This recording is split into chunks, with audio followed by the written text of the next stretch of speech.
My parents didn't just abandon me in a snowstorm. They erased me. By the time the blizzard was over, everyone believed I had disappeared. They got the perfect family they always wanted. They thought I'd never come back. Until the day they walked into my grandfather's funeral expecting millions, and found me sitting in the front row. Before we get into it, tell me where you're watching from in the comments. And if you're enjoying stories like this, subscribe so you never miss the next one. Now let's get started. My name is Ren Dalton, and I was 16 when I realized I had never truly belonged in my own family. My parents, Gavin and Paige Dalton, treated my younger brother Owen as if he were the beginning of a better life, while I was a reminder of something they wanted to leave behind. Every achievement of mine was ignored, every mistake magnified, and every family photo seemed carefully arranged to push me farther toward the edge. When my parents announced a ski vacation in the Colorado mountains, I hoped it might finally be a chance to reconnect. Instead, an uneasy silence followed us from the moment we left home. Conversations ended the instant I entered the room, and exchanged glances replaced ordinary smiles. The closer we drove into the mountains, the darker the sky became. Radio stations interrupted the music with repeated warnings about a dangerous blizzard moving in, urging travelers to stay off the roads. Snow soon covered the highway and visibility shrank with every passing mile. Without explanation, my father steered our SUV onto a deserted roadside overlook surrounded by thick pine trees and swirling snow. The engine idled as he turned toward me with an expression I couldn't read. "Step outside for just a minute," he said quietly. Confused but trusting him, I reached for the door handle, never imagining that a single step into that storm would change my life forever. I stepped out into the freezing wind, expecting my father to check something on the vehicle or ask me to help. The cold bit through my jacket almost instantly. Before I could ask why we had stopped, the SUV's tires spun against the snow, then gripped the road. The vehicle lurched forward. At first I frowned, convinced my dad was simply pulling ahead to turn around. I stood there hugging myself, waiting for the brake lights to glow. Instead, the red taillights grew smaller and smaller until they were nearly swallowed by the blizzard. Panic exploded inside me. I screamed for them, waving both arms as I stumbled after the SUV. My boots sank into deep snow, making every step harder than the last. I kept running even though my lungs burned and icy air tore at my throat. The storm drowned out my cries, and the only answer was the howling wind. Eventually, my legs gave out beneath me. I fell face first into the snow, struggling to push myself back up. The temperature continued to drop, numbing my hands and feet until I could barely feel them. Time lost all meaning. I tried to stay awake, afraid that closing my eyes would be the last thing I ever did. As darkness settled over the mountains, I accepted a terrifying thought. My parents weren't coming back. They hadn't forgotten me. They had left me there on purpose. Just as my vision began to blur, faint headlights pierced the curtain of snow. A pickup truck rolled to a stop beside me and an older man rushed into the storm. He knelt beside me without hesitation, wrapped thick blankets around my shaking body, and carefully lifted me into the warmth of his truck. Before everything faded into darkness, I heard his steady voice break with emotion. "I'm not losing another member of this family." When I opened my eyes, I expected to see white snow and endless darkness. Instead, I found myself staring at a wooden ceiling lit by the soft glow of a fireplace. Thick blankets covered me, and the room smelled of pine and fresh coffee. Every part of my body ached, but I was alive. An older man sat quietly in a chair nearby, watching the fire. The moment he noticed I was awake, relief spread across his face. "You're safe," he said gently. "You gave me quite a scare." I looked at him, confused. His face seemed familiar from an old photograph I had once found hidden in a drawer at home. "Elias," I whispered. He nodded. "Your grandfather." My parents had always spoken of him with bitterness. They claimed he had abandoned the family years before, choosing money over his own son.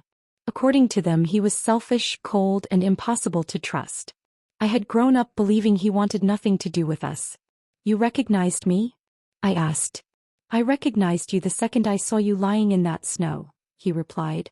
"I was driving back before the roads closed. If I'd been 5 minutes later, I might never have found you."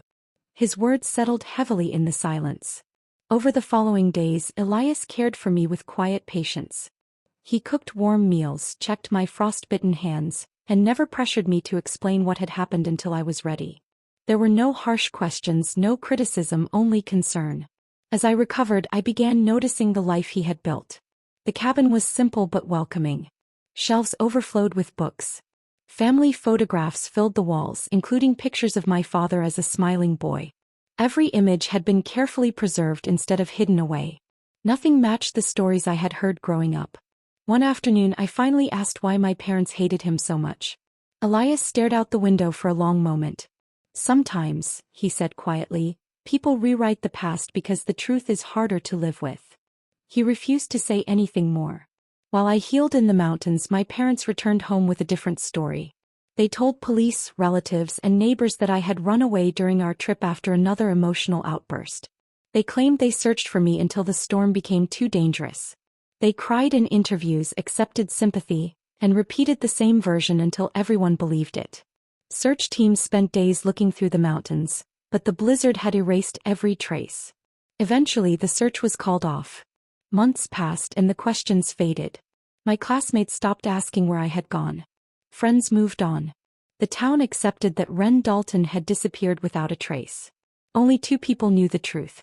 One had abandoned me. The other had saved my life. The weeks that followed became the first peaceful days I could remember. My body healed faster than my heart, but Elias never expected either to happen overnight. He gave me space when I needed silence and listened whenever I found the courage to speak. For the first time in my life, I wasn't walking on eggshells, waiting for someone's disappointment to fall on my shoulders. Once I told him everything that had happened, he contacted an attorney instead of confronting my parents. He believed that anger solved very little without proof. Quietly and patiently, he worked through the legal process. Medical reports documented my condition when I was found. Weather records confirmed how dangerous the blizzard had been. Investigators reviewed the timeline of the trip, and enough evidence surfaced to show that I hadn't wandered away on my own. Within months, Elias was granted legal responsibility for me. He never celebrated the decision. Instead, he simply smiled and told me, "Now you don't have to worry about anyone taking you away again." Life settled into a routine that felt unfamiliar because it was so ordinary. We shared breakfast every morning before I went to school. He asked about my classes, encouraged my interests, and reminded me that mistakes were part of learning instead of reasons for punishment. When I brought home good grades, he congratulated me. When I struggled, he helped me figure things out instead of making me feel like a failure. Slowly, I stopped expecting rejection. I joined clubs at school, made friends, and discovered I enjoyed writing and community service. Each small success restored a little more of the confidence I had lost over the years.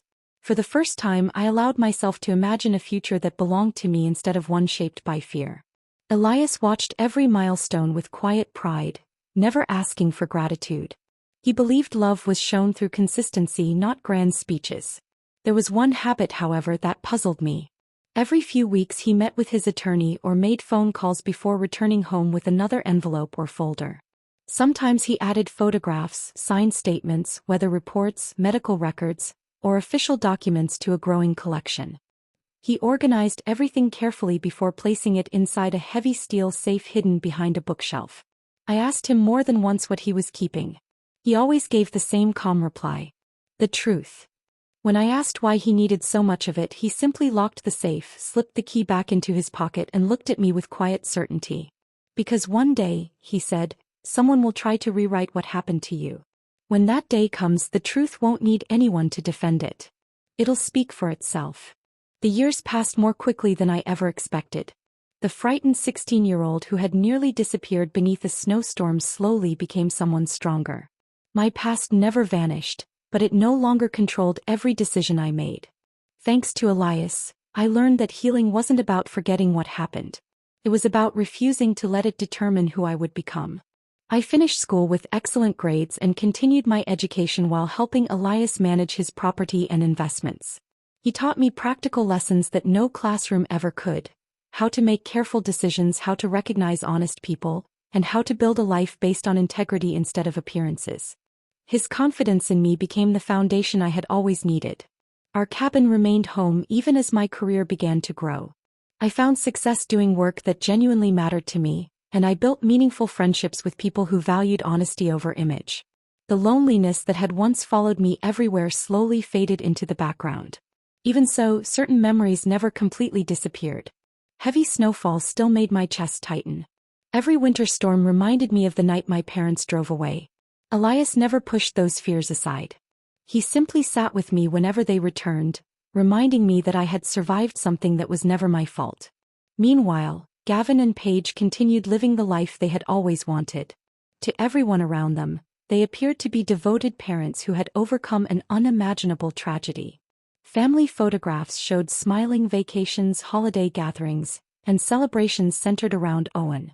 Whenever someone cautiously mentioned me, they lowered their voices and repeated the same practice story. Ren ran away during a family trip. We searched for her, but she was never found.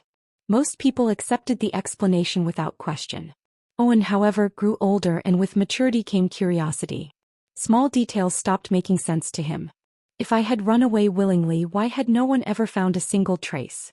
Why did his parents become uncomfortable whenever he asked about that vacation? Why were there no photographs from the final day of the trip?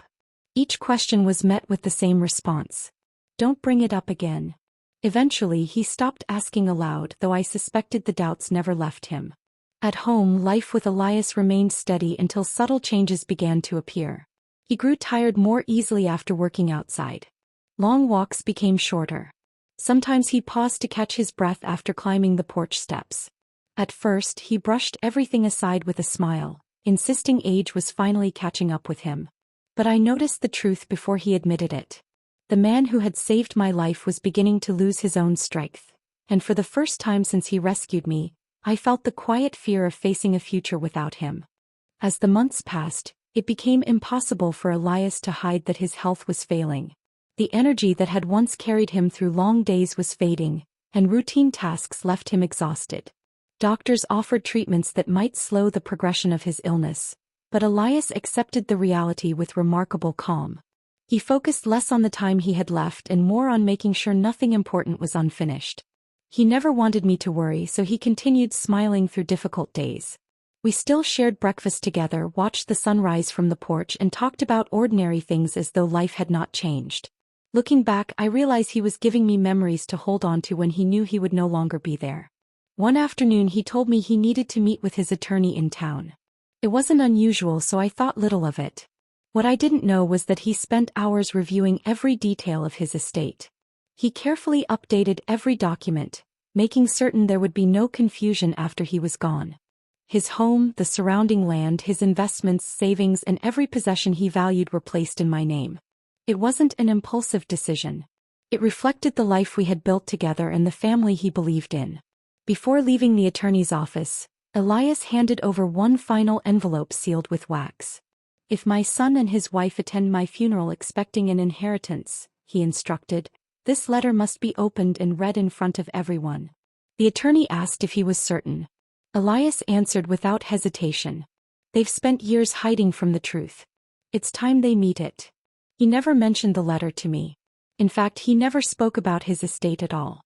Whenever I brought up the future, he gently changed the subject, asking instead about my work or reminding me to keep living my own life. His condition worsened not long afterward. I stayed beside him through every hospital visit and every difficult night. Even when speaking became harder, his kindness never disappeared. He thanked every nurse, smiled whenever I entered the room, and always reached for my hand before falling asleep. One quiet evening, he looked at me with the same reassuring expression he had worn the day he rescued me from the snow. "You were never the burden they wanted you to believe you were," he whispered. "Don't spend another day proving your worth to people who refuse to see it." Those were among the last words he ever spoke. He passed away peacefully before sunrise. I believed the hardest part would be learning how to live without him. I had no idea that even after his death, Elias had one final promise to keep. A promise that would protect me and expose the truth he had guarded for so many years. The morning of Elias's funeral arrived beneath a gray sky that seemed to share my grief. Friends, neighbors, and people whose lives he had quietly touched gathered to say goodbye. They spoke about his generosity, his honesty, and the way he never turned away anyone who needed help. Listening to their stories reminded me that the man who had saved my life had spent decades doing the same for others. I chose a seat near the front of the chapel, wanting to be as close to him as possible for one last farewell. My attention stayed on the simple wooden casket covered with white flowers. I barely noticed people continuing to arrive until a familiar voice echoed through the room. I turned my head. Gavin and Paige had walked inside together. Time seemed to stop. They looked older than I remembered, but they carried themselves with the same confidence. Their expressions were carefully arranged to resemble grief as they greeted relatives with quiet embraces. Anyone watching would have believed they were heartbroken children mourning a beloved father. As they moved farther into the chapel, I overheard pieces of their conversation. "I wonder how much the property is worth now," Gavin whispered. "There must be investments too," Paige replied softly. "He always managed his money well." Neither of them mentioned missing Elias. Their attention remained fixed on what they believed they would inherit. They still hadn't looked toward the front. When the service ended and everyone prepared for the final prayers, I slowly rose from my seat. Paige glanced in my direction first. The color drained from her face.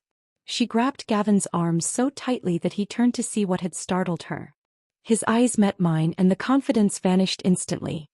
He stared as though he had seen a ghost. The chapel fell silent. Neither of them spoke for several long seconds. "Ren," Gavin whispered. I said nothing. Paige hurried toward me with tears suddenly filling her eyes. "Oh my goodness, you're alive," she cried, reaching out as though we had been separated by some terrible accident. "We've missed you every single day."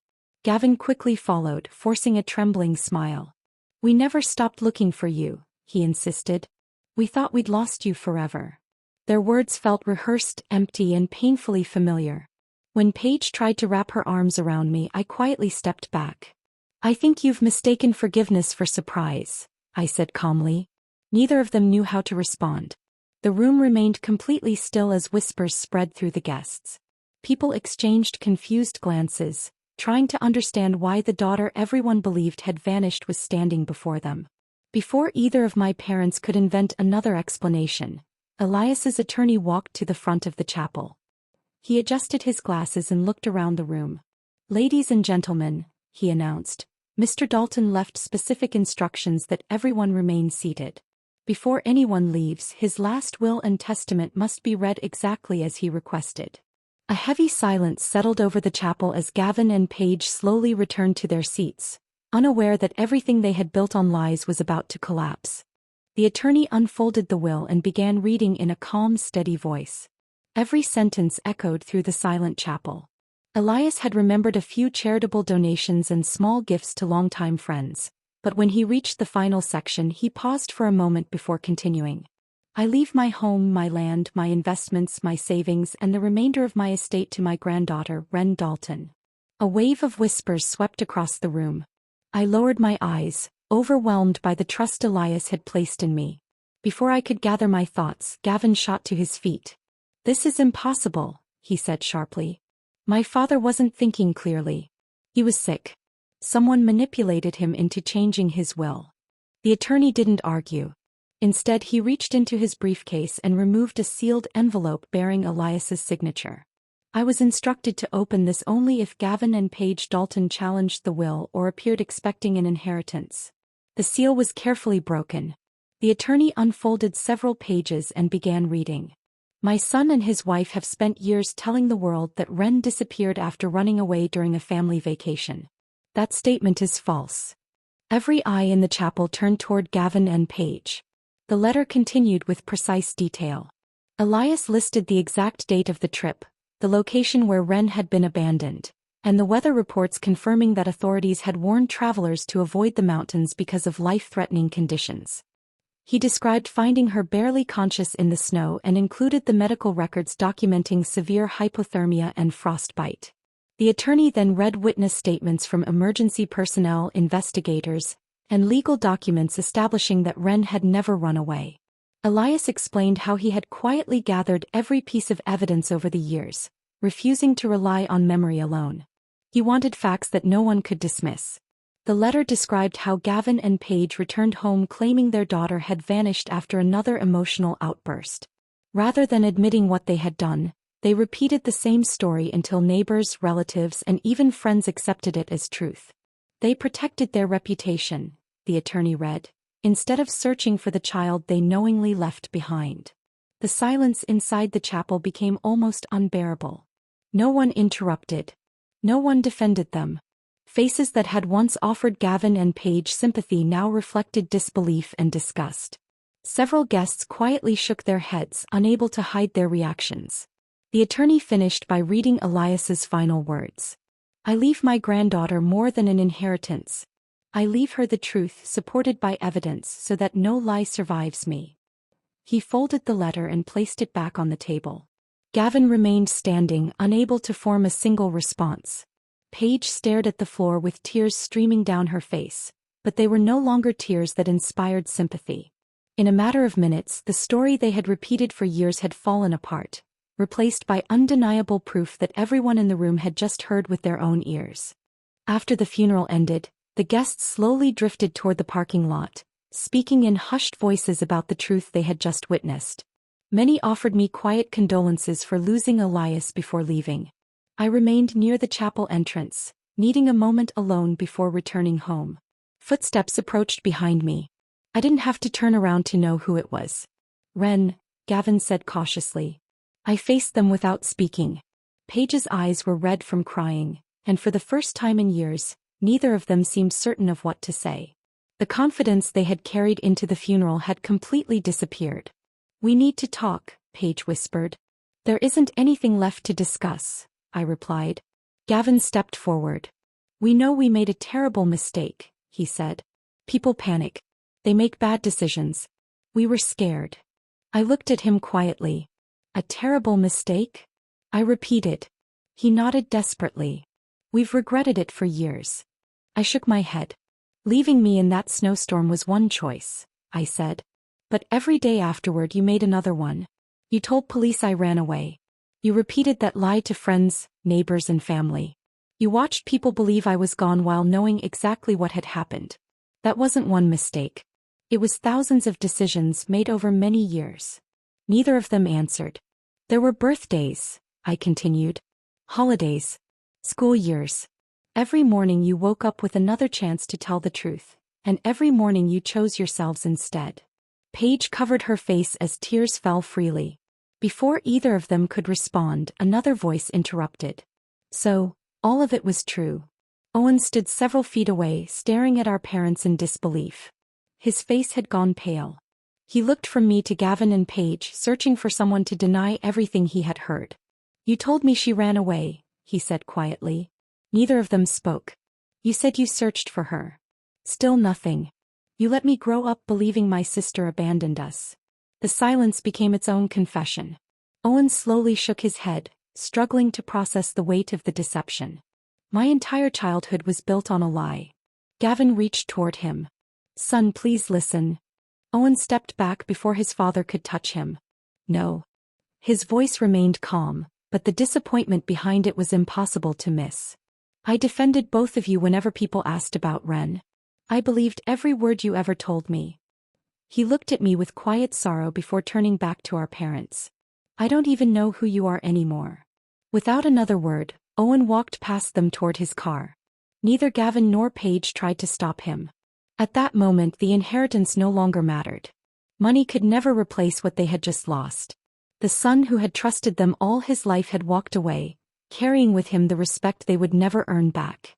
Several weeks passed before everything connected to Elias's estate was finally settled. The legal paperwork was complete, the property was transferred into my name, and the endless meetings with attorneys had come to an end. Each signature reminded me that none of it would have existed without the man who had refused to leave me behind on the worst night of my life. The first place I visited afterward was the mountain cabin. It looked exactly as I remembered, standing quietly among the pine trees that had watched over us for so many years. Time had left its mark on the old building, but it still felt like home. Instead of changing what Elias had built, I restored it with care, repairing the roof, strengthening the walls, and preserving every detail that carried his memory. I wanted future generations to see the place where one act of compassion had changed an entire life. His kindness deserved to keep reaching people long after he was gone. Using part of the inheritance, I established a scholarship for teenagers who had been abandoned, displaced, or left without family support. I knew there were young people carrying the same loneliness I once had, wondering if anyone believed they mattered. If even one of them found hope because of Elias's generosity, his legacy would continue exactly as he would have wanted. News of what happened at the funeral spread far beyond our family. The truth reached people who had repeated the story of my disappearance for years. No one could ignore the evidence Elias had preserved so carefully. Gavin and Paige found themselves facing the consequences they had avoided for so long. Their carefully protected image disappeared almost overnight. Invitations became less frequent. Conversations ended when they entered a room. Friends who had once offered sympathy no longer knew what to say. The respect they had spent years trying to protect vanished because it had been built on deception from the beginning. I never followed their lives after that. Their punishment wasn't something I needed to witness. Living with the choices they had made was consequence enough. One quiet afternoon, I carried fresh flowers to Elias's grave and stood there in peaceful silence. The mountain air felt calmer than it had on the night he found me. I thanked him for believing in a frightened 16-year-old when no one else did, for giving me a home instead of pity, and for teaching me that family is defined by love rather than blood. As I turned to leave, I realized his greatest gift had never been the house, the land, or the money he left behind. It was the truth. He made certain that honesty would outlive him, protecting me long after he was gone. My parents had tried to erase me from their lives, but Elias made sure the world would remember exactly who they had chosen to abandon. That was Grandpa's final promise. And it became the last laugh they could never escape.